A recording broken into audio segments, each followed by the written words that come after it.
மாமல்லபுரம் நட்சத்திர விடுதிக்கு வந்தடைந்தார் விஜய்.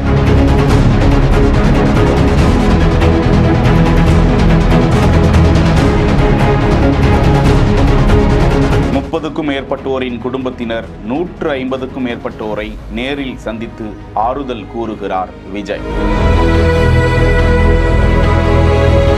செப்டம்பர் 27 அன்று கரூரில் நடந்த துயர சம்பவத்தில் உயிரிழந்தவர்களின் குடும்பத்தினருக்கு வீடியோ கால் மூலமாகவே ஆறுதல் கூற முடிந்திருந்தது விஜயால். ஒவ்வொரு குடும்பத்தினரையும் நிர்வாகிகள் மூலமாக சந்தித்த அவர் இறந்தவர்களின் குடும்பத்தினருக்கு நிவாரண உதவியாக 20 லட்சம் ரூபாய் நிதி உதவி வழங்கியிருந்தார். இந்த நிலையில் இறந்தவர்களின் குடும்பத்தினரை நேரில் சந்திக்க முடியவில்லை என்பதால் வேன், கார், பேருந்து உள்ளிட்ட வாகனங்களில் அந்த குடும்பத்தினரை சென்னைக்கு அழைத்து அவர்களுக்கு ஆறுதல் கூற பிரம்மாண்ட அரங்கில் ஏற்பாடு செய்திருக்கிறார் விஜய். செய்திகளை வழங்குவோர் Manju group, SIMS pharmacy and clinics, grand royal tours.